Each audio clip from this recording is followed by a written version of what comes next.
You can start.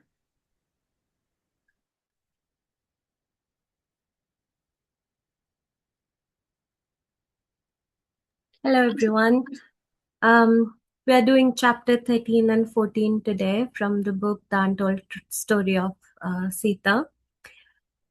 This was the first time that I completed a book in maybe 2 sittings, and it was wonderful. So, today I will be going through some of the events that were shared during these chapters, but primarily I have focused on what I have learned.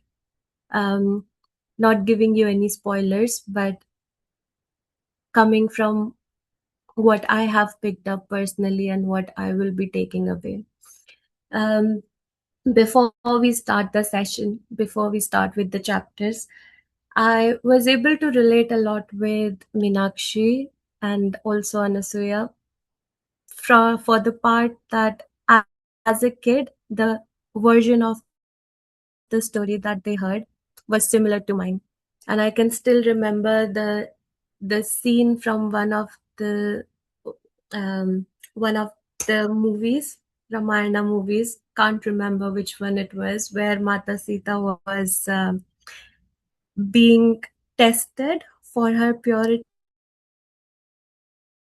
and then the earth it just took her and she was all fine, but then she wanted to give up her life. That particular scene made me feel so bad about what has just happened in front of all the people, in front of her kids, her husband.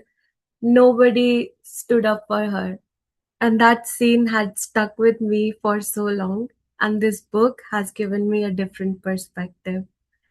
I was really sad about why she had to go through this, despite the fact that she was a Maharani, despite the fact that she was also an avatar. Why didn't Sri Ram come and save her? Why didn't he say anything when people were accusing her of impurities? So that scene and this book, all relatable. Um, this book has opened up insights about Mata Sita, and see how I'm calling her Mata Sita now, just because of this book. Never thought I would do that. Um, she has come out to be someone who had immense strength, resilience, compassion, irrespective of who she was dealing with, irrespective uh, of the deeds that the person might have done. She was a symbol of love, peace, inner freedom, presence, a lot of wisdom that we will see. Chapter 13 is all about Soma sharing her narrative with Anasuya and her mother.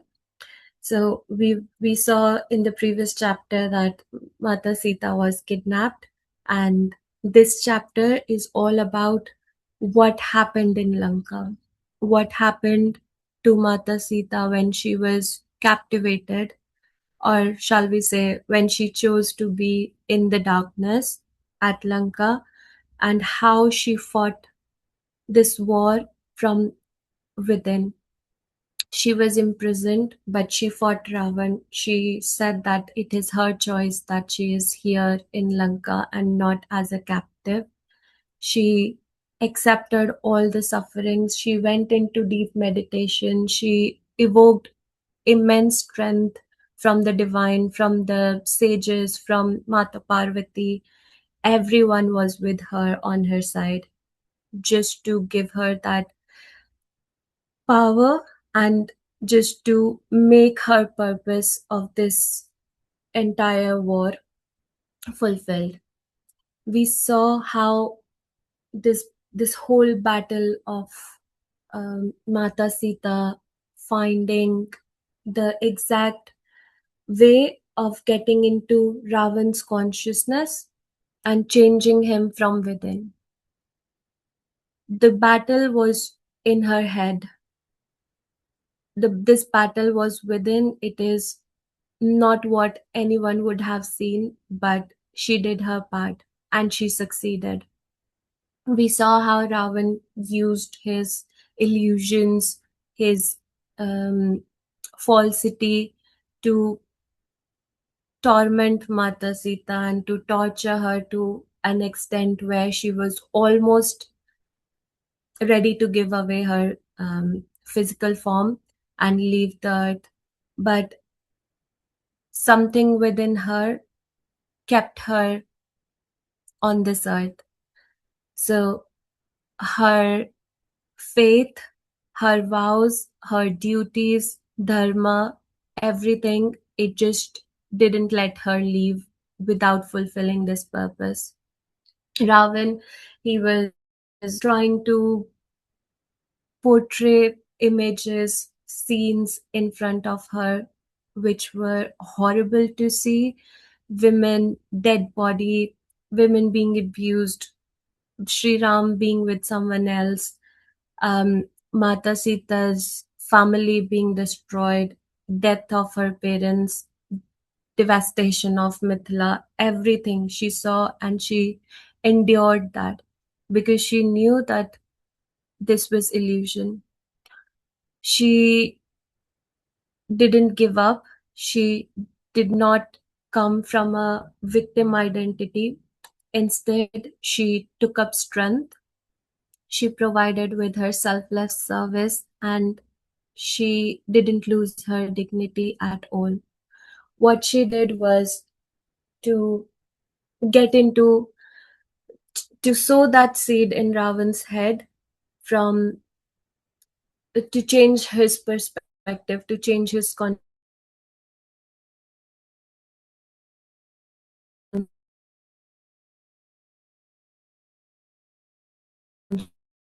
She did not seek any validation, any sympathy. She worked behind the scenes, and that's why people might have forgotten her. But the book changed that narrative. The book showed Mata Sita at par with Sri Ram as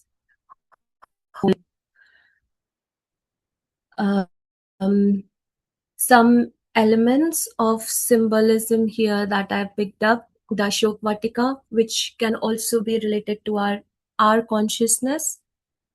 So it could be either way. It could be a human choosing their own battles, but if they have that inner resilience, if they have that built up of a positive consciousness from within, this battle can be won.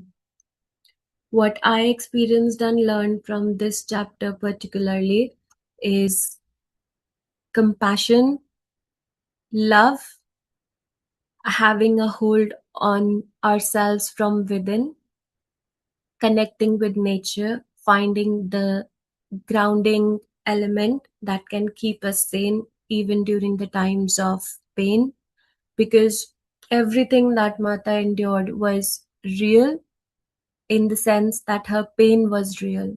But instead of choosing to be a victim of that pain, of that situation, she went the other way and bear, chose to suffer.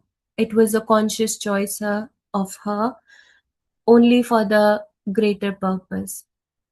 Similarly, if we as a human, as someone living this human form, if we do not let the situations, the circumstances succumb us and work from our within, we can also win all the wars that are happening.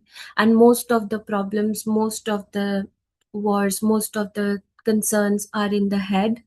They could be illusions, they could be our mind's way to not accept it and make us feel that pain physically. So this was a whole transformation that can happen from within. That's what Mata did with Ravan as well. So meditation, learning and accepting the circumstances, knowing that it is all for the good, is what I have picked up. Other than this, I have also been able to understand the power of changing our reality if we are able to change our consciousness. So, as we also do it in the transformation. So we learn to work on our traumas, on our problems, instead of ignoring them, instead of just keeping them aside and not focusing on them. We learn to trace back the entire life and see what lesson was there. This concept is again made very clear in the next chapter. But here, when Mata chose to sit um, under the Ashoka tree, it was also a form of symbolism where she connected herself to the nature, giving us an opportunity to learn that nature is there wherever we are, and it's on us if we choose to align with it. Um, Not letting any negative feeling surpass the emotion of love, staying rooted, finding an anchor within everything. And how beautifully the story has shown, this chapter has shown the inner power using which Mata was able to evoke all the sages, and the sages who were able to give their fruits of meditation to Mata in order to serve her purpose, also shows the fact that when we are aligned with the purpose, everything in the universe just helps us to achieve that. This was a form of selfless service that Mata has given to us, that can be related to our purpose as well. As I remember Sir saying sometime, um, if the purpose that we want to achieve, or if something that we are manifesting is not just serving us, but it is coming from a view that is serving everyone, it intensifies the process of that manifestation. The intentions behind what we are doing matters. Which leads me to chapter 14, the curse that created Ravana. So, this chapter does not talk about the current scenario where Ravan was born, how he gained all the knowledge, gained every boon from the devtas, from Mahadev. It just doesn't remain till this life, but it goes into the previous lives as well. So this entire chapter, it talks about how it all started, how that little seed of negative thoughts, or uh, the the change of consciousness happened in the previous lives of Ravana. We will see how in Jaya's life, when he was attending to Narayana and Narayani, um, that little act of negativity has caused him to be out of his consciousness. He got into another life.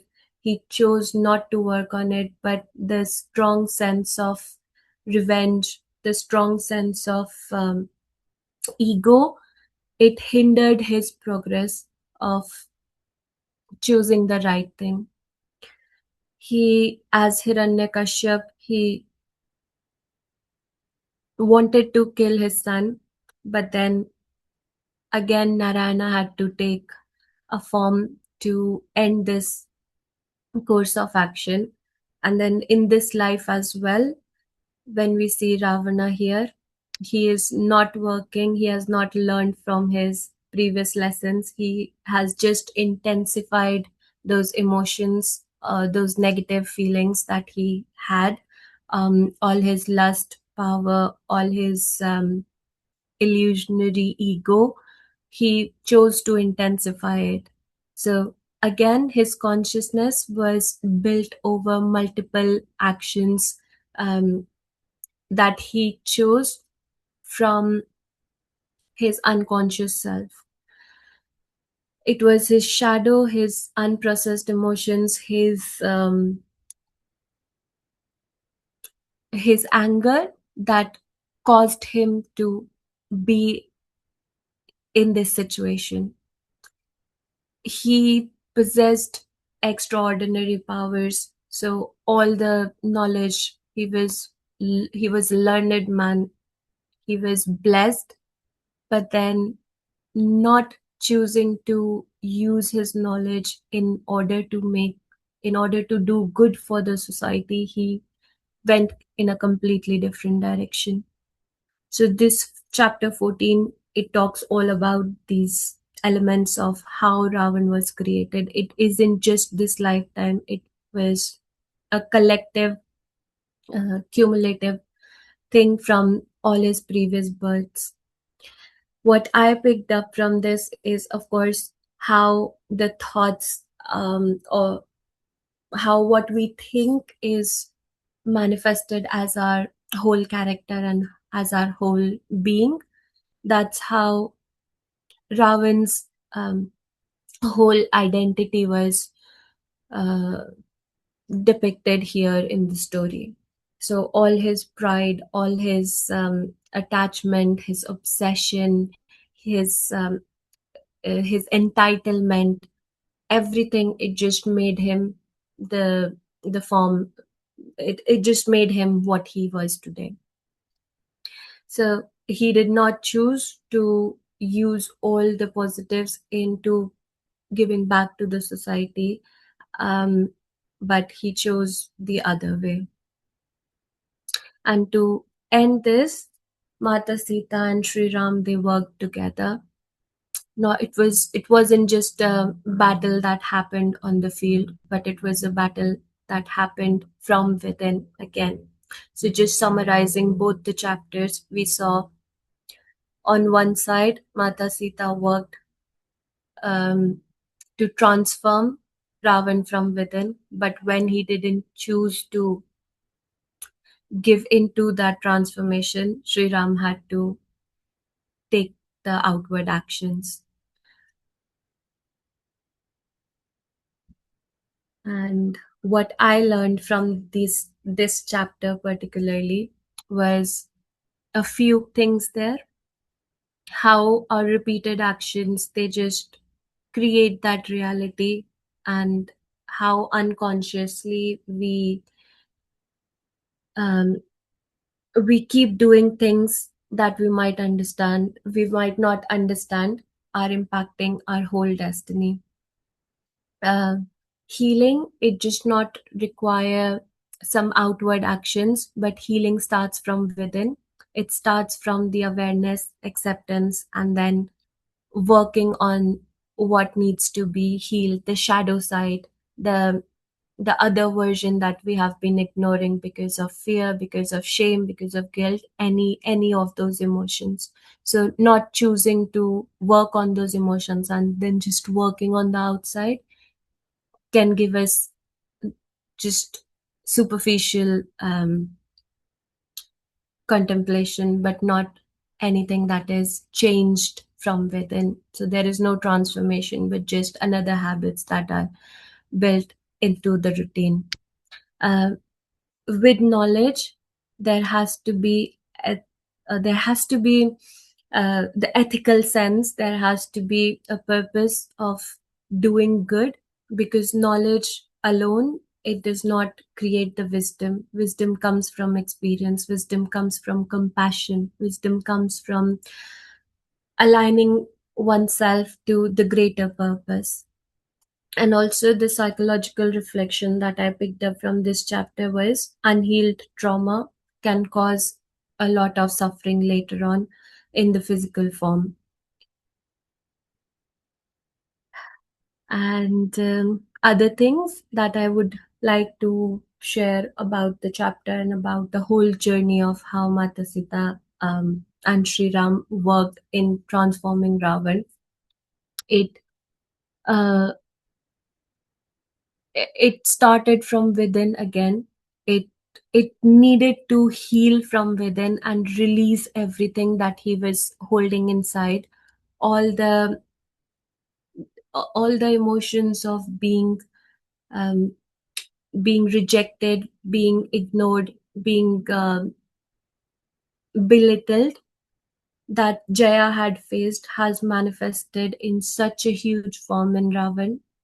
So that needed to heal from within. The negative shadow side needed to resolve in order for Ravan to be able to come out of all the burdens. In today's world, we see all the characteristics within ourselves not as um, intensified, but in the form of the ego identity, need for control. We see stress everywhere. We needed external validation, as Ravan needed um, to leave his mark by torturing people, by um, making them suffer, killing them, abusing women. It gave him a sense of entitlement and it gave him a sense of achievement. And we see these things in our lives in different forms. So everyone has a choice to choose their own battles. They can either work from within or they can just keep working from superficial context and not heal, not and ignore the the true healing. And yes, that was all about the two chapters from my side, and it was a great experience reading this book. To end the review for today, I just want to say that this book has healed something from me, something in me, probably from within. I don't know, that something had to heal, but it has given me a different perspective, and I have now been able to come at peace from the vision that I had of Mata Sita suffering to this whole perspective of working in a balance with Sri Ram, which people might not learn if they wouldn't choose to read this book. So, thank you.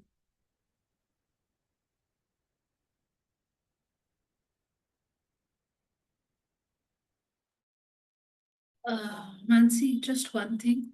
Nobody is doing any other chapter. You will be finishing all the chapters now.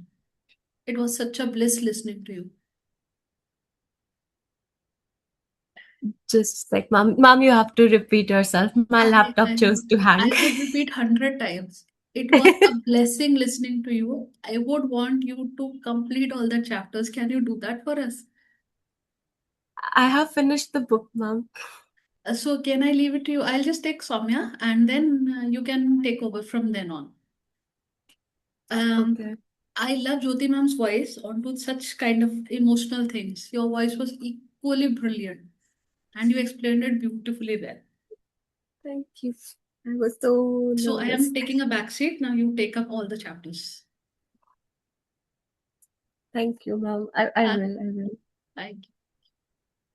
Soumya, you want to share something?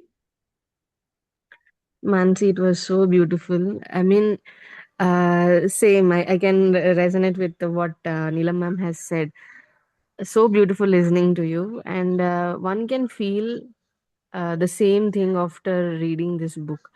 Like we all had an image of Sita Ma showing, very soft person kind of an image, but she is equally powerful. She has a depth to her character.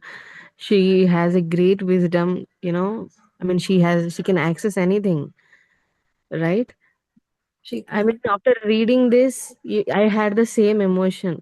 Oh my God. It brings so much of healing to our hearts. I mean, somewhere we were not able to accept this key. How can that be? है ना? If we have been like praying for since time, I don't know. Okay. But these questions were never answered. And it, Hmm. it also brings some sort of closure to my heart. कि yeah, this is it. बस ये बस है मेरे लिए. Kind of a feeling. Yeah. Oh, matlab, after reading the chapter, I immediately left a voice note to Sir ki, how people have perceived this and how misunderstood her and how the situations were made about. It is still painful, but at least for me, I got my answers. Uh, so I was very happy. And your presentation is, like said, ma'am said, it's beautiful. I would like to give it a try.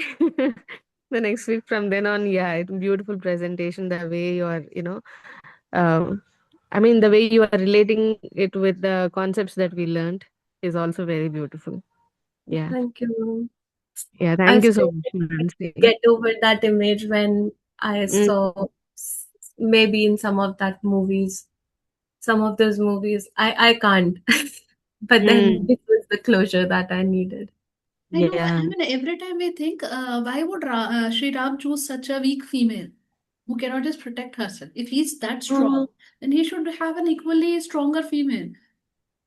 And she Yeah. had been shown so weak, so vulnerable. But this book tells that it was not that she was vulnerable, it was that her choice that she wanted to feel that way. yeah, So, yeah, beautiful. Mm, the true. strength. She knew she had the strength It to is bear this. more powerful to forgive and try change people rather than be weak. Yeah, it takes a lot of strength. Yeah, Definitely. good going, good going.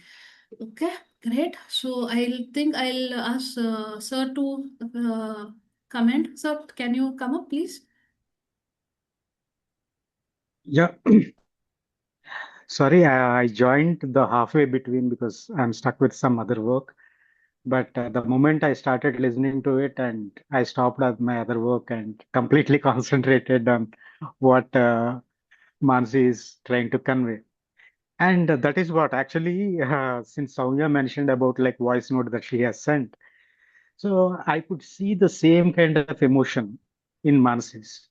So in fact, Soumya wanted to slap and kick everyone who wrote the present version of Ramayana, where Ma Sita is being depicted as weak, vulnerable, gullible, innocent, and a damsel in distress to be using the uh, I mean current phrase of words. But this is not so. And also, I mean, like I have been going through different versions, and don't they know that there is nothing like a golden deer, right? And Sita wanting it and Rama going after it. Actually, they cannot attack Ravana without a proper reason. Okay. Yes.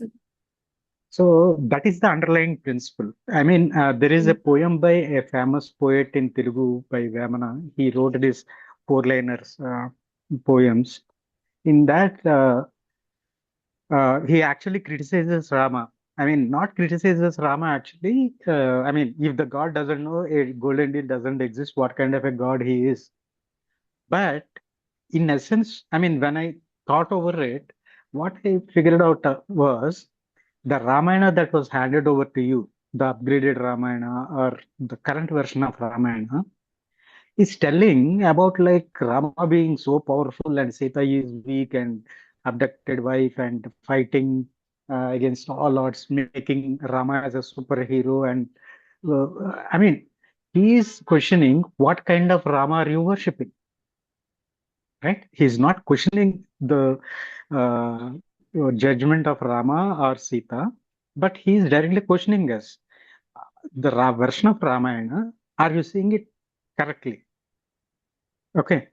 So that was the question. So, I mean, in essence, when you read this book, I mean, uh, and try to imbibe each and every sentence, it is like every line is like a philosophy, so deep rooted. And when she sees the kind of illusions that Ravana creates and all these things. So that's where she uh, tries to enter, decides to enter into his old dreams, right? That's how the Hiranyakashipu and all the women and all the children, he wanted to kill Prahlada also, but that's the culmination of that particular lifetime, right? So then he comes back and a little bit toned down, but still the same thing is there. And again, he has to learn and transform.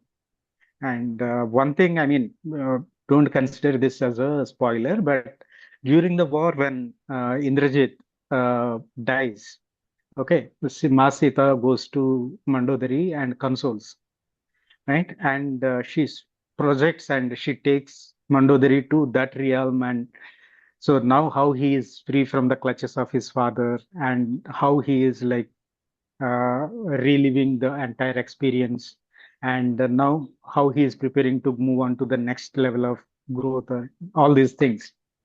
So, as such, the book is so fascinating, and I feel really sorry. When she started doing this, I took a screenshot and posted in the group. All of you are missing something very profound and very beautiful by missing this book discussion session. Okay, wonderfully done, Mansi. Seriously, the kind of appreciation that you received from Neelam, that she wanted to listen from you, from all of for the rest of the sessions. So that's exactly what I mean. See, this is your version of expressing it. Soumya might be having a different flavor of expressing it, and Jyoti or Neelam and Harsh or me, we all see it bring together different flavors to it. So something gets very seriously connected to me because that's where I am stuck. Okay, what could be the answer here, or appropriate answer? I wouldn't say right answer, an appropriate, more rational reason like that. So that's why I kept on asking Neelam. See, once you get into the crux of the book, then you realize why I asked everyone to take time out. So just post it. Every day at 3 p.m. someone, you did this 13 and 14 or what? Which 13 chapters? and 14. Yeah, you did this 13 and 14. Someone else can do tomorrow 13 and 14 again. It doesn't matter. Just record it and share your learnings and all. And we will come to know about a different perspective. Rest of the people also can do the same thing, right? 13 and 14 this week. So officially it is on Tuesday, but till next Monday, all of you can do 13 and 14, right? That's how I want you to go through it. And I think eventually all of you will come like with your favorite chapters or favorite learnings or takeaways, and try to do it for 20, 15, 20 minutes and just share your thoughts. That would be nice. It need not be always like extraordinary visuals and all these things. Yeah, if you have time, and given AI capabilities these days, it would just take a few minutes to come up with these stunning visuals. But having said that, more than visuals and storytelling, it is what you imbibed or what transformed you is more important. Okay. It is such a kind of liberating experience, isn't it? So now Yes. we feel that something has profoundly shifted in our outlook towards life, right? How we see Rama and how we see Ravana and how we see Sita. Everything changes. The narration changes and the way we look at people changes, right? So very well done. Every week the presentation is improving, and I look forward to the next week. Well done. God bless you, Mansi. Thank you, sir. Keep it up.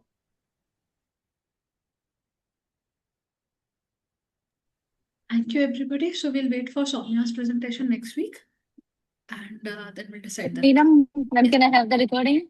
Absolutely, ma'am. Actually, I put up in that Untold story mein na top pe all the chapter wise YouTube links. Today's. So I'll put this also there. Yeah. Eagerly waiting. Sure. Yeah. Thank you. Thank you. Thank you. Thank you, Mansi. Thank you once again. Thank you, ma'am. Bye.